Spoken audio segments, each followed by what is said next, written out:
Aged electrical में आपका बहुत स्वागत है। आज मैं आपको एक पावर ट्रांसफार्मर के बारे में बताता हूँ जो हमारे लाइट को स्टेप अप स्टेप डाउन करती है। ट्रांसफार्मर होता क्या है?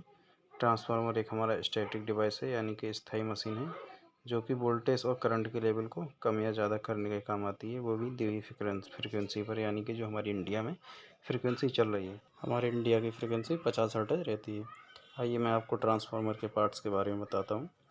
ट्रांसफार्मर के सबसे पहले मैं आपको ब्रीदर के बारे में बताता हूँ। ब्रीदर हमारा कंजर्वेटर की नली द्वारा जुड़ा रहता है। कंजर्वेटर में हमारा सिलिका जेल भरा रहता है। सिलिका जेल ट्रांसफार्मर ऑयल की नमी की सोखने का काम करता है। उसके बाद हमारी बकोल्स रिले आती है। बकोल्स रिले कंजर्वेटर और मेन टैंक के बीच में जुड़ी रहती है।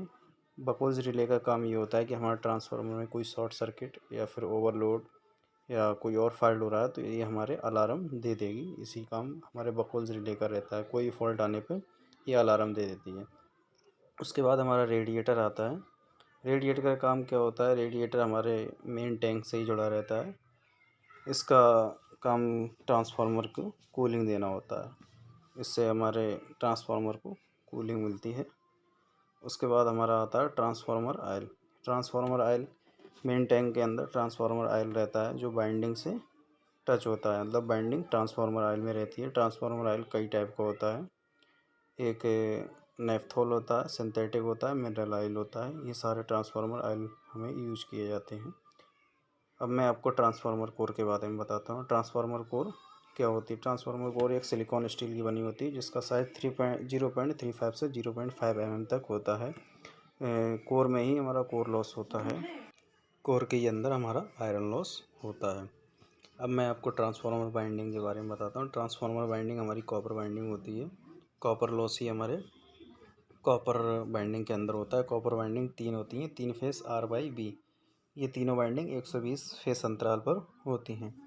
इसके बाद मैं आपको कंजर्वेटर के बारे में बताता हूँ। Conservator tank main transformer tank के ऊपर जुड़ा रहता है।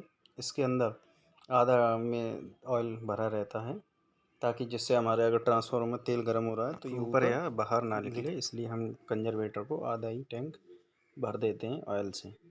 इसके बाद मैं आपको एक्सपेंशन बेल्ट के बारे में बताता हूँ। एक्सपेंशन बेल्ट भी एक हमारा सेफ्टी डिवाइस होती है जो हमें कोई फॉल्ट होने पर अलर्ट कर देती है। उसके बाद मैं आपको ऑयल गेज के बारे में बताता हूँ।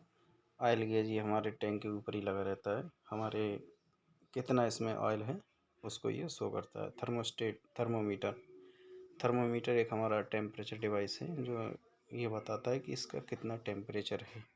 बुशिंग दो टाइप की होती हैं, एक प्राइमरी बुश, दूसरा सेकेंडरी बुश। प्राइमरी बुश में हमारी बाइंडिंग डेल्टा में होती है और सेकेंडरी बुश की बाइंडिंग हमारी स्टार में होती है, इसलिए वहाँ हमें 4 टर्मिनल यानी कि न्यूट्रल और 3 फेस मिल जाते हैं। मेन टैंक आप देख ही रहे हैं। मेन टैंक में सारी बॉडी आती है जिसमें हमारे सारे पार्ट्स कनेक्ट रहते हैं।